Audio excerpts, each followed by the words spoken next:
a fantastic package done by our very own Halligan Agade on how sports can spur economy. Of course, that is fading out there. If you're just tuning in right now, this is the touchline on Y254. My name is Maxwell Wasike. Time for international football. It's an international break and several friendlies, and UEFA Nations League is currently underway. It's the fan zone, the fan favorite segment, and joining me right now, Webster Mwangi and Ian Waga. It's been while, Webster. How have you been, man? I've been okay. Easy. Been okay, just been around. Ian, good to have you. Thank you for having me. Now, straight into what's trending as far as international football is concerned. Ballon d'Or award, the shortlist was out, criticism as usual. And what do you make of it? And probably, who's the standout player that ought to have been included and missed out, Webster? Okay, you know that the list in itself, you realize that the main culprits are always there. And having seen the Ronaldo and Messi domination for nearly 10 years, I think it's time. The fact that Luka Modric was able to break that cycle at the FIFA awards gives him a good chance to win the Ballon d'Or. But for me, the way it's set up, we've seen, we expect maybe the likes of, we expect the two again. We expect Modric to be in the running. We expect the likes of Kylian Mbappe. We expect the likes of Mo Salah.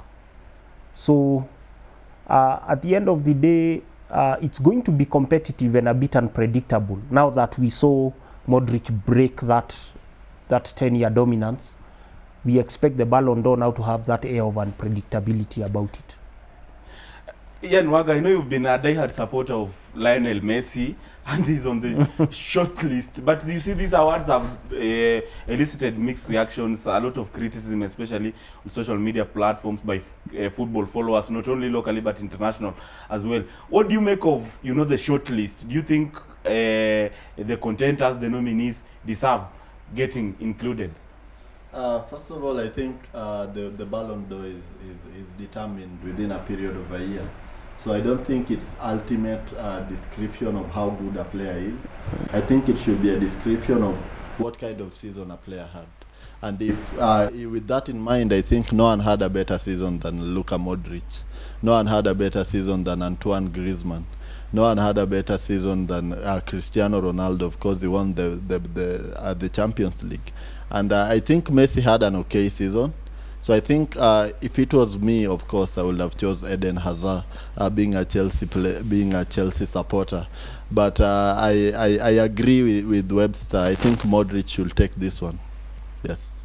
Modric will take this one, considering that he won Champions League with Real Madrid and was the World Cup finalist with Croatia during the just concluded FIFA World Cup in Russia. But a lot has been said about Luka Modric. He's a man who is respected, very humble, and with much leadership attributes. But do you think probably the position he features is the main undoing of his profession? Because several pundits will want a striker to clinch the overall award.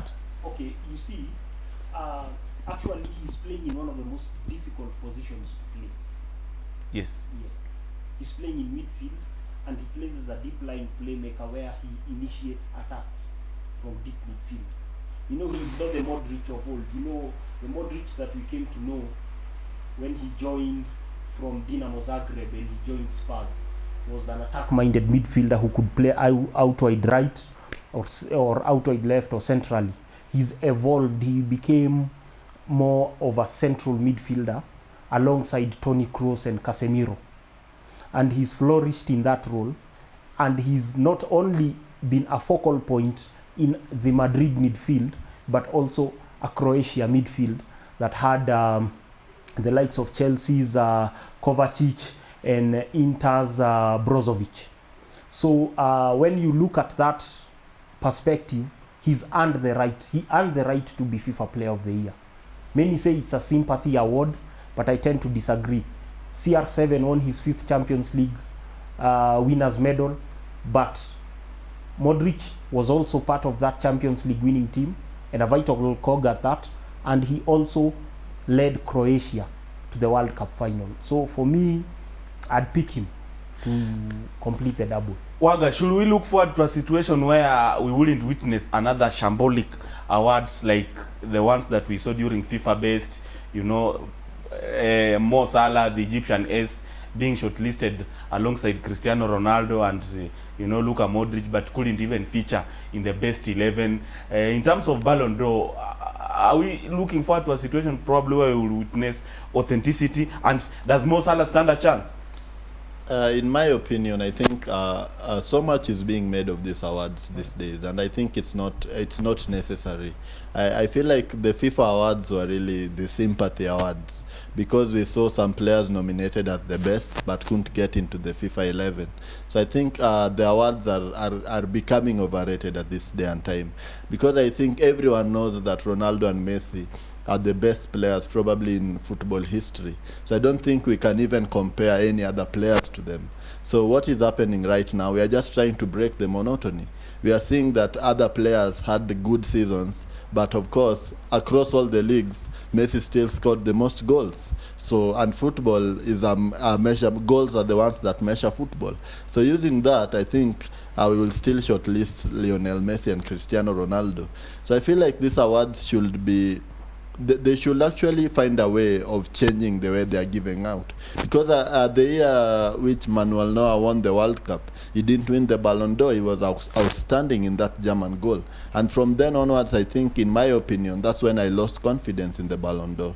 I feel like it no longer reflects the quality of players.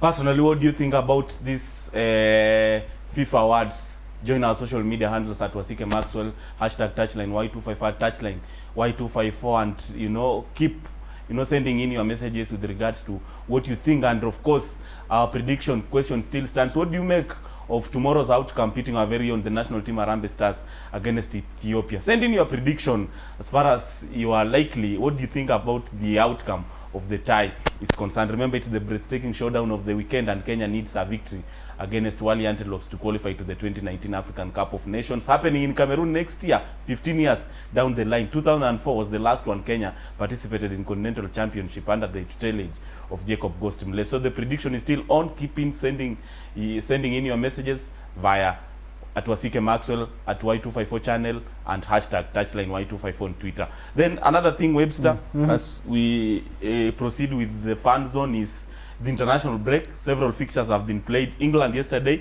drew against Croatia, a team that beat them in semi-finals of FIFA World Cup. Then previously on Thursday, Portugal beating Poland by 3-2.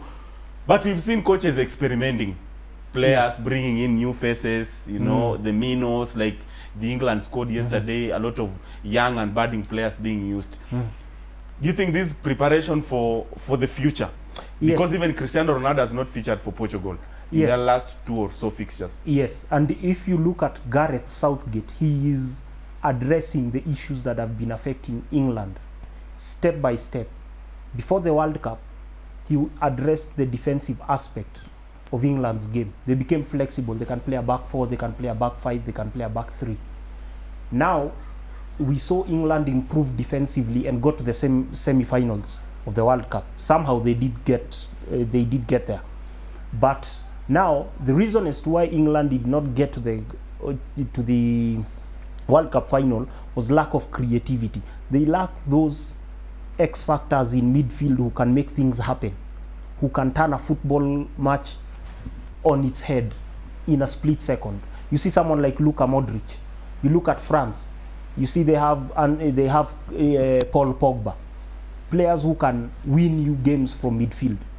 That is what they've lacked. That's why you're seeing Leicester's James Maddison feature and Jadon Sancho from Borussia Dortmund. And watching Sancho at Dortmund, and I wonder what the hell was City thinking letting him go. And they're going to regret that. That one I can assure you. Yes, if they don't sign him back, a big team will. And for me, I was discussing with someone somewhere, and I was telling them Arsenal should consider making him Ozil's successor, because now you see Ozil is he's not getting any younger. Yes, he's going to turn 30. Actually he's turning 30 this week. So Arsenal should start looking for a replacement, and that young man should be a perfect replacement. So England are working on Now they have a solid defensive midfield base. They have Dyer, they have Jordan Henderson. So now they are working on that attacking midfield area. So they are really bringing now, they are addressing that issue so that now they become a complete team. That's why you're seeing, actually they are not experimenting, they are addressing issues. How about your team, Brazil? Yes, you look at Brazil, they have two weaknesses. Number one, up front, they have lacked a proper number 9 since Ronaldo left the national team stage. And in defensive midfield, they have the best defensive midfielder in the world, Casemiro. By an absolute street. Best is relative though. No, and I mean it. You look at his statistics. But Ian might disagree with me because of N'Golo Kante. But for me, Casemiro, for me, is the best defensive midfielder by a street in terms of being a pure defensive midfielder. You know, N'Golo Kante is like a rubber band. He gets up and down the pitch. That's why you see him now playing box to box. But now, when Casemiro missed against Belgium, they missed him badly. Fernandinho is nowhere near what he used to be. Actually, I don't know even what he's doing in that team. And now they have, I've seen them now bring in Renato Augusto and Fred. And I remember we had that conversation. Yes. I told you Renato Augusto should start. And you see the reason as to why he adds another dimension to Brazil's game. He's a big guy, so he's good in the air. And you saw him score against Belgium when he came in. So Brazil are addressing that issue. We've seen him now play false 9. Richarlison is being used as a false 9. Roberto Firmino, who should be starting, not Gabriel Jesus. I don't even want to ever see Jesus in that starting lineup. Yeah, Again. the social nut. Introduction of UEFA Nations League. You know, most football fans of African countries have castigated, you know, the pioneers of UEFA Nations League, saying that it will kill, you know, African countries who would have probably hoped to play against the heavyweights in the name of Germany, Netherlands, Italy. That now they don't have that opportunity. But you see, for them, probably UEFA thought of the same because of marketing aspect and generation of revenue. But what do you assess of UEFA Nations League so far? Because we saw even a game pitting Spain against Croatia, demolition 6-1 in favor of Spain. Would it have been a friendly? Do you think the outcome will have remained the same? Okay, first of all, let me say, I think African football at the moment is in a new low. I think this is the worst period for African football. You saw what happened at the World Cup. You saw, I think there's a lot of politics regarding CAF, because I think that will be something CAF will have been involved in with the UEFA to find out a way they can maybe make it work. But you are seeing what African football, I think the standards are getting even lower and lower. We are not seeing good players coming out of Africa. We are not seeing at the level of players. There was a time where we had Samuel Eto'o, we had Kanute, we had the Drogbas, we had the African football was actually exciting. But at this time, we cannot be able to watch them. They are not friendly. So I think the UEFA Nations League has come at a very, it couldn't have come at a worse time for African football. Also on the Croatia-Spain game, I think it was not surprise to me actually, because I felt like Spain's biggest undoing was sacking their manager just before the World Cup. Because I feel like if they had maintained their manager, they would have probably won it. Spain is a good team. You see the guys even coming in. You see the system that happens in Spain, the selection, and with the new manager Luis Enrique, who we know is an attacking juggernaut, and you saw what he did at Barcelona. So I'm not even surprised that they put 6 past Croatia. Tonight, an epic showdown against pitting Netherlands against Germany 2014 World Cup champions. What do you make of that clash? Okay. A few hours from now, as we speak, of course, it will be kicking off. It will be happening tonight. Okay, you look at both teams, they have one thing in common. They are rebuilding. The Dutch are rebuilding. The Dutch are rebuilding, but still using the likes of Ryan Babel. Yes, you see Ryan Babel. Ryan Babel is down the line yes, for Liverpool. and remember he's 32 years old. He's been brought in to add an element of leadership. He had been away from the international scene for a while. And Ryan Babel, one thing about him that makes him so attractive, such an attractive proposition to coaches, is he's versatile. He can operate out wide or a center forward. You know, being 6'1", that gives him an advantage. And this guy, his problem was lack of consistency.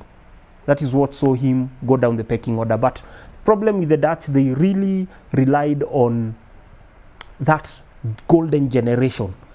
You know, those players who were born between 1983 and 1985, Van Persie, Schneider, Robben, Duyckert. So they relied on these players too much.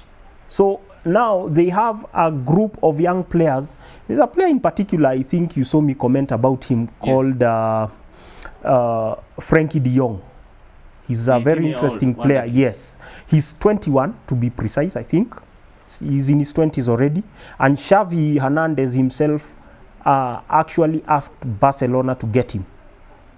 But he's a raw talent, but he still gives the ball away in crucial areas, especially against high-pressing teams. I'll expect the Germans to come out on top because most of their young players are established professionals. The Dutch players, you know, they are still playing for Ajax and PSV, so they are still not out there. They've still not been, with the exception of Justin Kluivert. So I expect a tight game. The Dutch will make a feast of it, but I just think the Germans will nick it one way or another. Waga, contrary to many people's expectations, Germans, you know, the 2014 World Cup champions, whom probably a lot were thinking they will defend their title in Russia, being bundled out of the showpiece at the group stage level. And probably, do you think the games they are playing right now is sort of trying to prepare for the future? Yes, most definitely. I feel like Germany is the country with the best football structures in the world, because you see the kind of players they get every year, year in, year out. And I feel like the Bundesliga is really underrated as a league. I feel like it's one of the strongest leagues in Europe, actually, considering the amount of talent they are shipping off to other continents. So I feel like Germany are huge favorites to win that game, because I feel like they have a system which they play by, and it's been working for them. They've won the World Cup with it. They have an amazing manager. They have a manager who knows how to integrate the young and the old. And this rebuilding phase for them, it's very natural. It's not one of those rebuilding things that you get rid of the whole team. It's just replacing a few figures. And when you see the replacements, it's largely like for like when you compare them. So I feel like Germany is one of the best countries in football, in my opinion. A friend of mine was telling me yesterday how, you know, Germans keep criticizing themselves after an awful show like the one that was witnessed during FIFA World Cup in Russia. And even Thomas Muller, the lead striker, I don't know whether you guys read about his sentiments about Leroy Sané, the Manchester City wonder kid. You think that, you know, lack of objective criticism also kills the morale of these budding players, especially from the seniors? Actually, I don't think so, because you see, that is a winning mentality. Winners demand a lot from themselves and those around them. Thomas Muller is one of the leaders of the team. Leroy Sané is the future. And if he does not put himself about, if he does not throw his weight around, he'll be criticized by those that are around him. That is why even the comments about Toni Kroos about Leroy Sané were yes, and you look at the players who are targeted were Mesut Ozil and Leroy Sané. Mesut Ozil is a different issue altogether, and I think with Mesut Ozil, they feel that he's an important member of their team, and they felt that he should have stuck around. I think that's why they are taking shots at him. But Leroy Sané is outrageously talented. He has bags of ability. We saw what he did in the Premier League. But there is something about him. That's why he's still at the ceiling. He's not yet a world-class player. And if he can take that criticism positively, he can be a top-class player. Because you look at City, Mahrez is starting in front of him. So that shows you that they're somehow right. There is an element of his game he needs to work on. So the likes of Kroos and Muller now are the leaders of the team. So Leroy should take that positively and everything will fall into place for me. I don't think that it's unwarranted criticism for me. I don't think it's destructive. I think it's objective for me. So he needs to work on that element of his game, and he will see himself now become the preferred left-sided attacker at City and at Germany. The team you supported vehemently during FIFA World Cup also performed dismally. That's Argentina. Outside Europe, of course, a lot of football heavyweights have been doing a match, putting in place proper mechanism structures to prepare for the future. Argentina, we haven't seen much of them, though. Ironically, they retained George Sampaoli as their tactician despite the awful show in Russia. Maybe do you think they still need Sampaoli, and despite all the pool of talents they have, especially up front, the attacking department, what's the long-lasting solution for Argentina?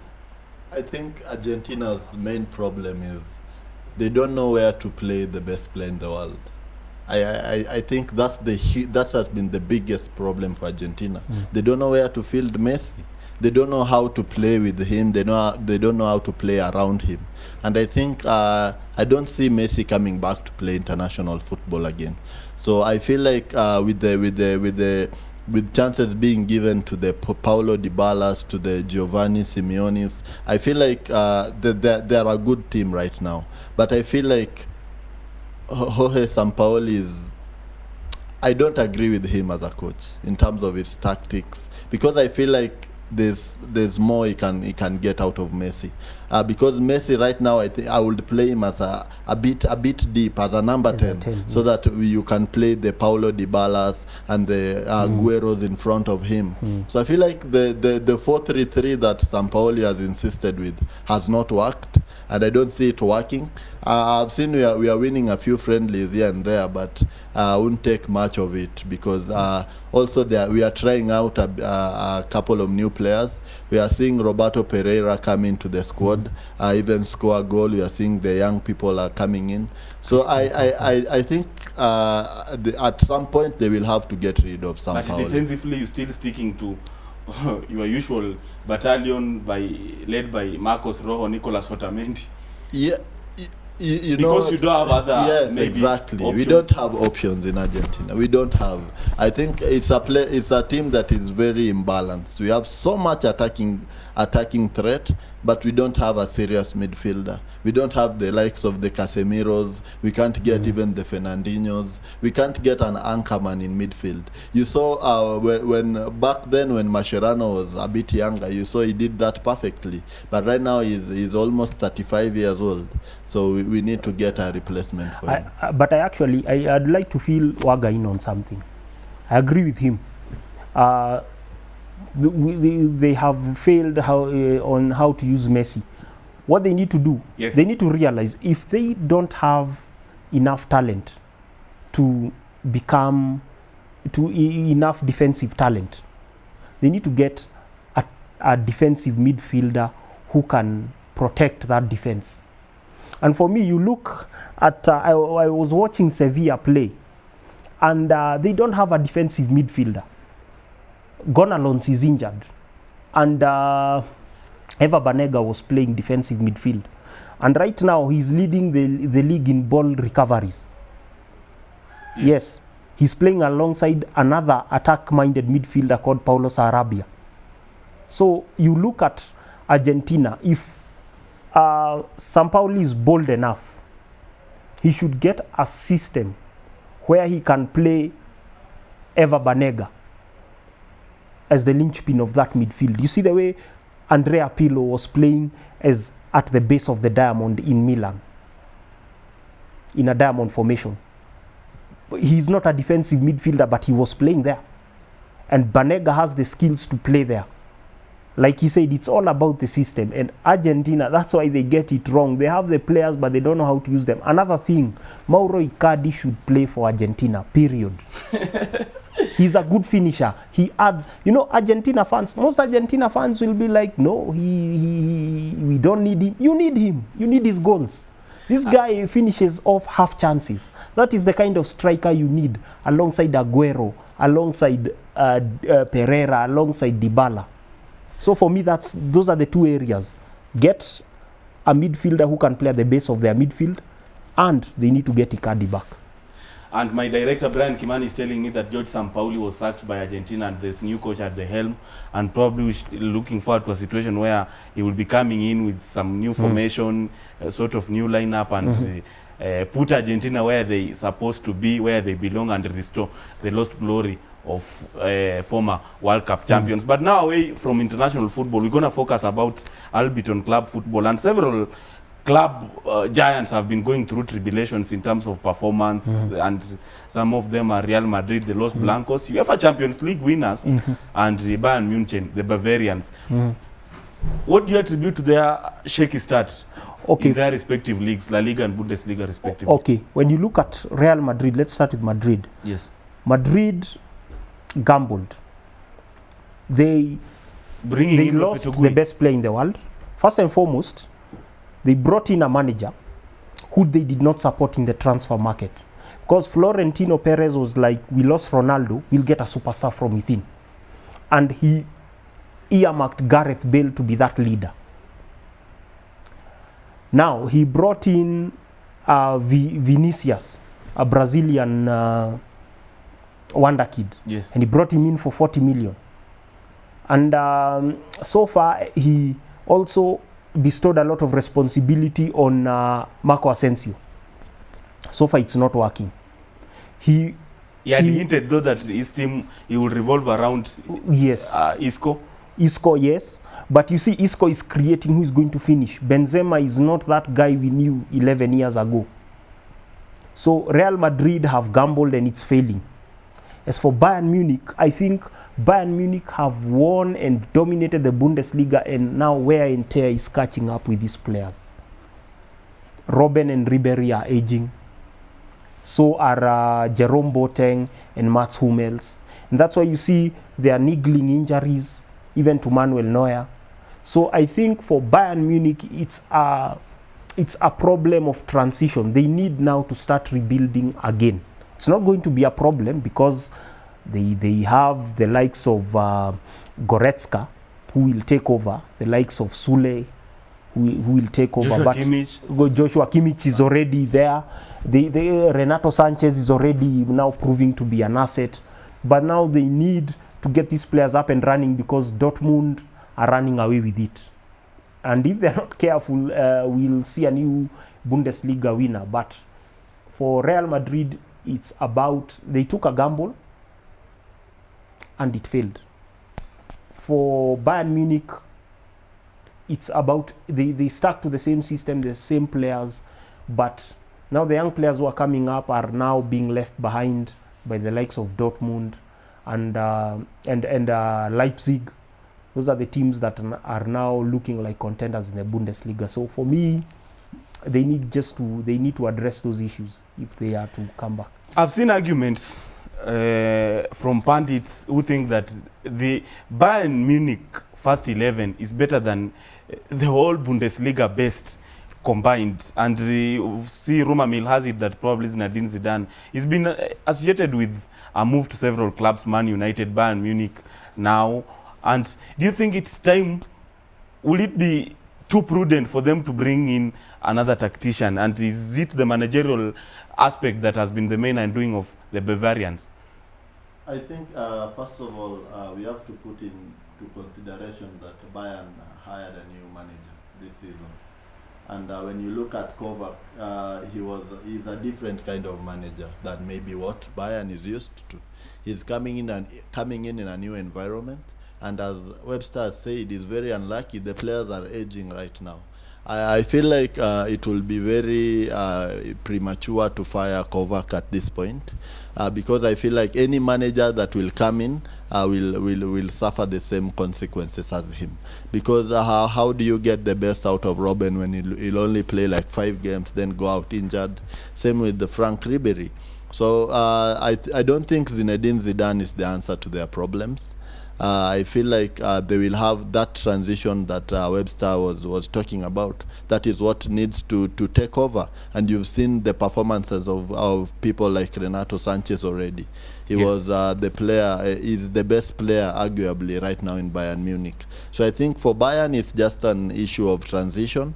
But for Real Madrid, I feel like if you sell a player who scores 40 goals, you'll have to recover that kind of goal somewhere. And we are not seeing it anywhere. Gareth Bale is out injured already. Marco Asensio is a good player, but he's still very young. So that is the main undoing for Real. They took a huge gamble and it's not paying off. You agree, Webster? Yes, I agree. With Bayern Munich, Niko Kovac is, and it's a step up because Bayern Munich is a ruthless organization.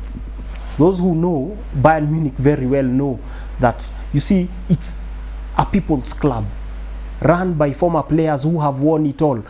Who is their chairman? Uli Hoeneß. Uli Hoeneß won 3 straight European Cups with Real Madrid, with Bayern Munich. He won the World Cup with Germany. He won Euro 72. When it comes to matters football and how to assemble a winning team, you're not going to sit there and you're going to tell him anything. You see, he went to prison for tax fraud. He came and he was re-elected. He has Karl-Heinz Rummenigge, who won 2 European Cups with Bayern, and he won Euro 80. So these are people who know, who have instilled a winning DNA. Not only making Bayern financially viable, but also instilling a winning DNA. And they are ruthless. They will sack you at the slightest opportunity if you don't deliver. So we don't expect, if Niko Kovac, if things don't change, I don't think he'll be an exception, unless he gives them a valid reason as to why they should retain him. Same for Real Madrid. Florentino Perez is all about that Galacticos policy that I don't even like very much, because it's all about shirt sales and being commercially viable, which is all good, but they don't have a solid football system. He's just a businessman for me. So he should do what he does best, get the best players in the world, and I'm sure they'll come for Hazard. Icardi wanted to join Madrid, as I saw somewhere. So did Cavani, but Real Madrid said no, we will work with what we have. Of course, the good news coming from Tunisia is that Kenya Sevens have beaten Botswana by 49-0, and of course they have started their campaign on a good positive note, and they will be playing Morocco in their next fixture at 4:40 p.m. East African time. Remember, this is Rugby African Cup of Nations currently underway in Tunisia. 12 teams, 12 heavyweights are participating, except for the South Africa, of course, the countries that have dominated rugby headlines in the continent, all of them taking part except for the South African. But Kenya have started on a good note, beating the opponents Botswana 49-0. And remember, the last year Kenya didn't participate because they were guaranteed of their place in San Francisco World Cup. Uganda winning the championship, and they're seeking to defend their title. We're crossing our fingers, hoping that they will beat Morocco in their second fixture and make it to the next stage. As far as rugby is concerned as well, there is Floodies currently underway at the Impala. Remember, the quarterfinals clash are on. KCB playing Mwamba, then another clash, Homeboys Rugby Football Club playing Wanyore of Nakuru RFC. You can head to Ngong Road along Impala grounds to witness match of rugby fixtures happening there. And Varsity League is also currently underway at Kenyatta University, not forgetting the Intermedia Championships underway at Kasarani Stadium. Very own our mother team, represented by Daniel Wahome, will be taking part in the championship to see how we perform, but hoping for the best. But still, on matters international football, Thiery Henry, the Frenchman, is now the tactician for the Monaco. What are you looking forward to in terms of his performance? Because he was the assistant coach to Roberto Martinez as far as Belgium national team coaching is concerned. They did very well getting to the semi-final stage of the World Cup, and now he's come back to club football, not at Arsenal, though a club he prominently featured for before. What are your thoughts with regards to his appointment? You see, Henry, two things stand out, because I've been an Arsenal fan for a long time, and that is someone we as Arsenal fans know very well. One thing, Henry is a perfectionist. He's very demanding of himself and even those who play around him. And you see, for him, as a young player, he didn't have to be demanding. When you have Bergkamp and Pires and Ljungberg playing around you, you didn't have to be that demanding. But we saw how demanding he was when he was the captain when Arsenal got to the Champions League final. And when he left after realizing that now the club is working with young players. Yes. And he wasn't patient enough to wait for them to bud into superstars and win the Champions League. And he got what he wanted. He's one who will demand a lot. We saw that in the Belgium national team. And he is a guy who demands respect, because we've seen incidences in the French national team. You remember, Ian, when in Euro 2008, when Sami Nasri came and sat at Thierry Henry's chair in the bus, and it became an issue because he felt disrespected by a young player. Yes. So these are the kind of things he will demand respect from those young players, and he will demand perfection. But I hope he works on the perfectionist bit, because that will not work in management. Ian, several young players, former club players, coming into the fold as tacticians in management. Frank Lampard now at the Derby County, stunning his former coach Jose Mourinho when the Derby County beat upset Stand United, and now Thierry Henry, John Terry as well, having announced international football retirement, looking forward to come into the fold. What do you make of these chaps into coaching aspect? First of all, having looked at those players, having watched them, and now seeing them transition into management. Clarence Seedorf and Patrick Kluivert. Yeah, exactly. The Gerrards, the Lampards. First of all, we have to realize that the obvious conclusion is that we are getting old. Also, because we saw them play, and it's a great feeling. But management is not cut for everyone, and I think the proof of the pudding is in the eating. So we'll have to see actually Thierry Henry take over the side at Monaco and see if he can turn around a team that is currently lying third from bottom in Ligue 1. As a manager, when he was assistant manager at Belgium, a lot has been credited to him for Hazard's form. I think Hazard even mentioned that Henry is the one who told him to be shooting the ball more often, and we are seeing Hazard is a different player already this season. So in terms of man management, I feel like he's going to be a great manager. For the Gerrards and the Lampards, I think it was only a matter of time, because the discipline they had when they were playing the game and the grace they played the game with, it was only an obvious transition to go to management. And I'm looking forward to seeing them win a lot of titles. And maybe in the next 10 years, we'll see them manage the top clubs in Europe. Just like you say, it's not a smooth sailing. It's such a Herculean task, because we've seen some of them getting into managerial field and not really putting up a sparkling show. Gary Neville, we saw him getting sacked at Valencia after a row of, poor results. How will these guys, stand the test of time to ensure that, they compete against these heavyweights, I feel like, first of all, I think what is happening to Mourinho is football has evolved. And you have to evolve with football. So he's still stuck with these I think, old tactics.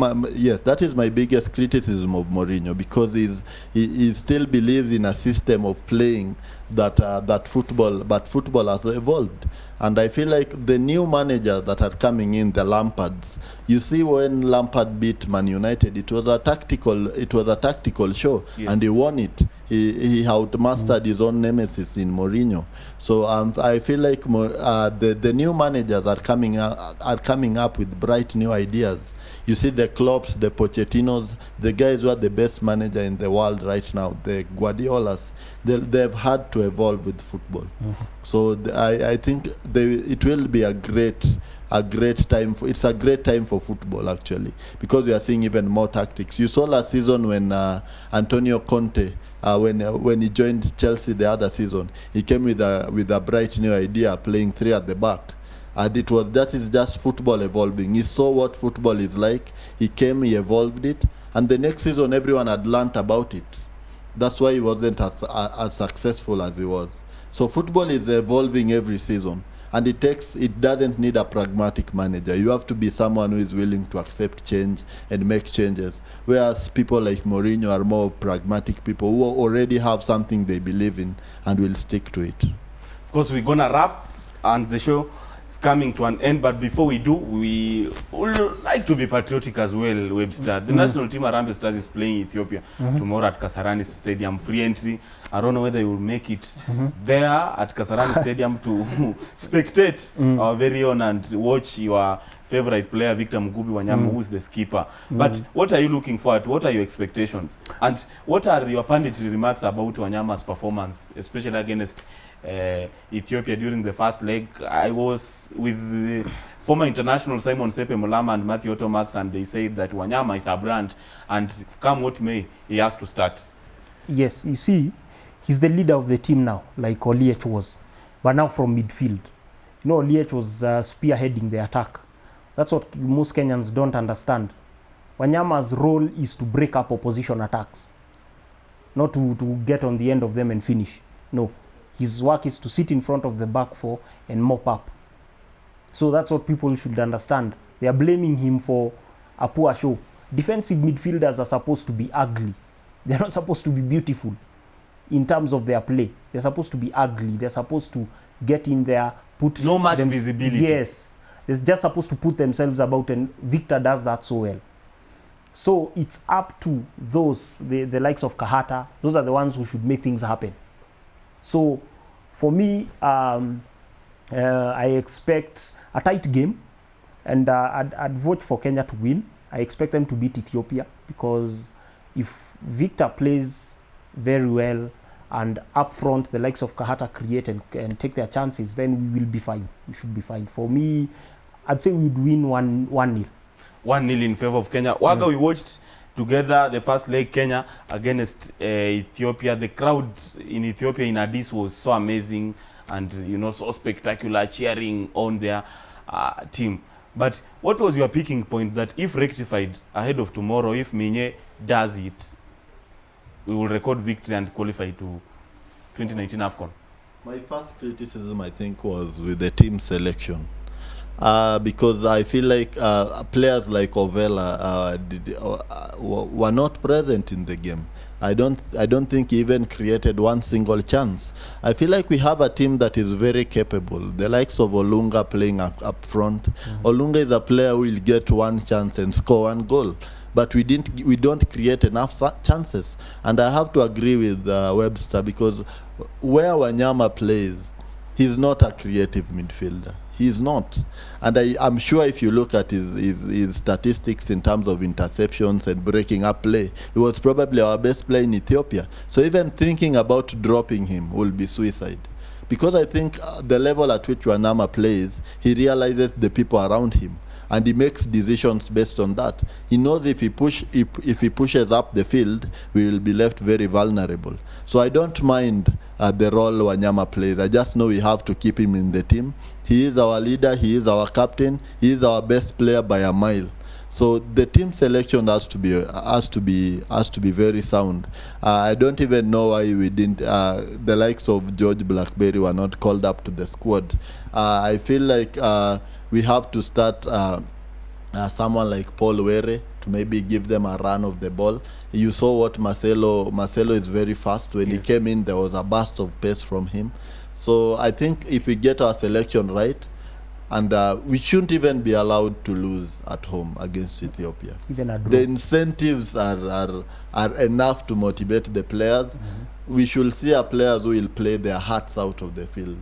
I want them to leave everything they have on the field, so that they have to win that game for us. Even a draw is not acceptable. Yes. Free entry tomorrow, and all roads lead to Kasarani Stadium for 2019 AFCON qualifier, beating Kenya against Ethiopia in a do or die tie that Kenya needs to win to qualify to Cameroon after 15 years of waiting. Of course, Football Kenya Federation has put in place proper mechanisms to regulate fan entry, considering that there is a concern and fear of crowd trouble or stampede. But we're looking forward to a situation where that one will not happen, and you will have to be given a ticket before you are allowed inside for the sake of regulation. The game kicks off at 4 p.m. East African time, and it will be live on TV. We're looking forward to the best and hope Kenya beats Ethiopia to qualify to 2019 African Cup of Nations in Cameroon. Thanks, gentlemen, for coming through. Webster Mangi and Ian Waga, thanks for showing up, and that was a fantastic punditry from you. Always a pleasure doing this every Saturday, 1 to 3.